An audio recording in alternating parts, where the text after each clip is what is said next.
All right, another 30 for 30. The saga continues. Who would have thought that we'd still be going, right? So, we got this video here. Jason Smith. Woo! He's a little bit special. He's kind of retarded with what he says. I don't know what this dude's deal is. I've never seen someone contradict themselves so much, but let's take a listen to what he says here. Totally false. Here in China, it's actually for. Can you see these cameras up here? So there's this false story in the West on our media that says all these cameras are here to control people. That's totally false. Here in China, it's actually for crime prevention. So one example is my wife and I went to a restaurant. It's one of our favorites in Chengdu. And we said, "Oh, your dog is so cute," to the owner. And she said, "Actually, it got stolen recently."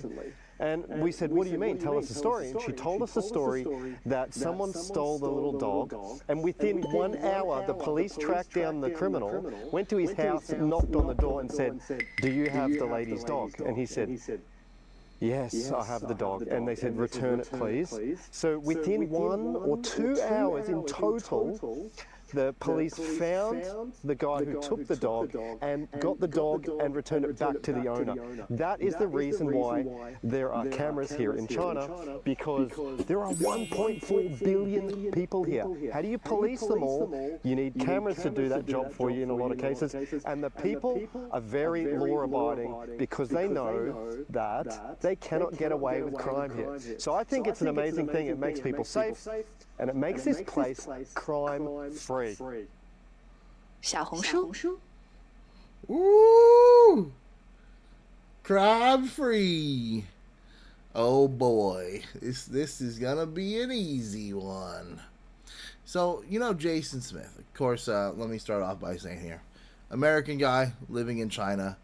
Unfortunately, he's one of us. He's an American. Every once in a while, it's a British guy, and I'm like, ha ha ha! Nope, he's American. Recently posted this video claiming that surveillance cameras in China make people safer. And at first glance, that might sound convincing. After all, if you've got cameras everywhere, doesn't that stop people from doing bad things? Well, no. And let's talk about why. Jason opens up his video by saying, cameras make you safer. They make you safer, he says. And he tells a short story about a woman whose dog was stolen. The dog was stolen. According to him, thanks to surveillance footage, authorities were able to track down the person who took the dog and return it. Wow. Now here's the problem with what you're saying. That's not prevention. That's reaction. Okay? The crime still happened. The woman still lost her dog. The thief still stole it. Okay? Probably assuming they wouldn't be caught, right? So quite obviously, the camera didn't stop the theft. It just helped clean up after the fact. That's like a smoke detector going off after your house is already in flames. And then patting yourself on the back and being like, whoa, thank you for that.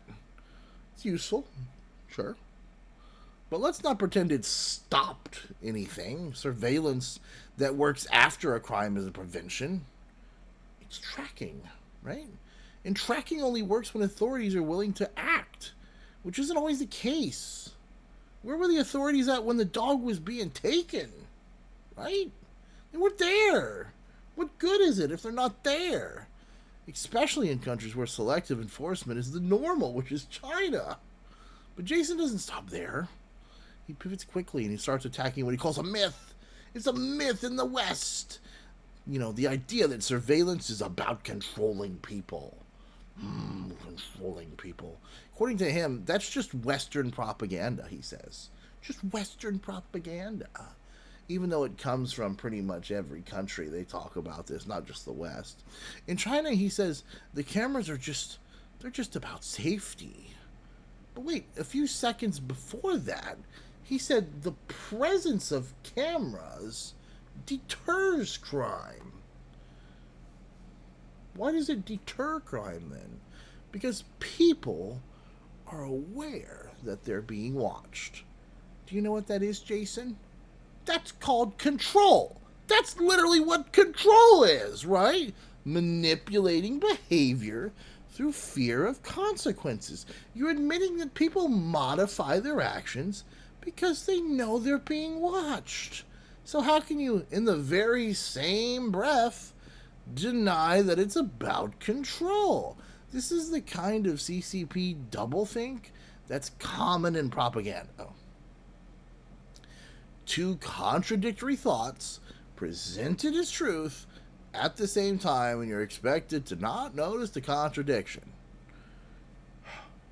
But let's notice it here. If the government installs cameras everywhere and people start behaving differently because they don't want to be punished, that's not safety. That's behavioral control. That's the textbook definition of surveillance-driven obedience. Let's say it even more clearly. If you need to put a camera on someone to make them act right, then what you're promoting isn't morality or peace. It's fear. You're saying people will do bad things unless we constantly watch them. And to that I say, what a depressing view of society. So sad. Think about that. Those horrible Chinese, that's what you're saying. You're saying these horrible Chinese people, they will commit crimes unless we put cameras everywhere and watch them constantly. Is that true? Is that what you're saying, Jason? You see, he claims that the West is paranoid, that Americans, Europeans, they falsely believe cameras are a part of a surveillance state. Those horrible Westerners. But let's look at the facts. In China, these cameras are not just passive recorders. They're integrated with facial recognition systems, social credit scoring, real-time monitoring, and AI behavioral prediction. Okay, you jaywalk, you're flagged. You criticize the government, your face gets stored. You walk too closely to a sensitive area, you get tracked, maybe even interrogated by the police, right? You can't even buy a train ticket in some parts of China if your social credit score is low. And how do they calculate that score? Well, I don't know. Through surveillance, online and offline. Every camera feeds into a bigger machine. You see, the surveillance network in China is not comparable to the average security camera at your local 7-Eleven here in the United States. Okay? This is much more advanced. This is state-integrated tracking. A digital leash around every citizen's neck. He even says that if they were able to use this camera to track the dog, follow the camera, all the way to the guy's home. He admits it. That's how powerful this is. And to call that safety is dishonest and best, okay? And it's manipulative at the worst, let's be honest. But let's also be honest about why Jason is even making this video. He lives in China. He makes a living defending the system. That doesn't mean his opinions are invalid necessarily, but they're compromised. You can't openly criticize the Chinese government while living under its thumb. We've seen what happens to journalists who do. So when Jason says, these cameras make us safe, we have to ask, does he believe that? Or does he have to believe that? Okay? It's easy to say, I feel safe when you're not the target. But what about dissidents? What about journalists, protesters? What about the Uyghurs? What about those accused of rumor spreading? What about people like, Zhang Jian, the citizen journalist jailed for reporting the truth about COVID? Do the cameras make them feel safer? Or do they help track them down and throw them behind bars? You see, this is where the lie falls apart. Jason wants to sell this idea that surveillance is good because it helps society. But that only works if people running the system are fair, just and accountable. And in China, they're not. The CCP doesn't serve the people. They serve the party. So what happens when the same cameras that found a stolen dog are used to crush dissident, monitor churches, or silence whistleblowers? What happens when safety becomes submission? Let's not kid ourselves. Surveillance isn't neutral. It's a tool. And like any tool, it depends on who wields it. In free societies, when cameras are abused, the press can expose it. The courts can rule against it. Citizens can protest it. That's accountability. But in China, when cameras are abused, you disappear. Or worse, no one even knows. That's not security. That's fear dressed as order. And let's circle back to Jason's original story about the woman whose dog was returned. That was his example of cameras working, but if that's your best example of how an entire surveillance state helps people, then your case is just, I'm sorry, but excuse my language, it's weak as fuck. Okay? It's weak, bro. Because let me remind you, the dog was still stolen. The crime still happened.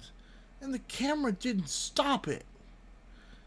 Okay? It just let the authorities cherry pick a nice ending for propaganda value. And that's what this video is. It's propaganda. It wraps fear and obedience in a bow of public safety and sells it to people who don't know better. But some of us do know better. Some of us understand the difference between real safety and state-sponsored submission. So no, Jason, surveillance doesn't make people safe. It makes them scared. It makes them obedient. It makes them quiet.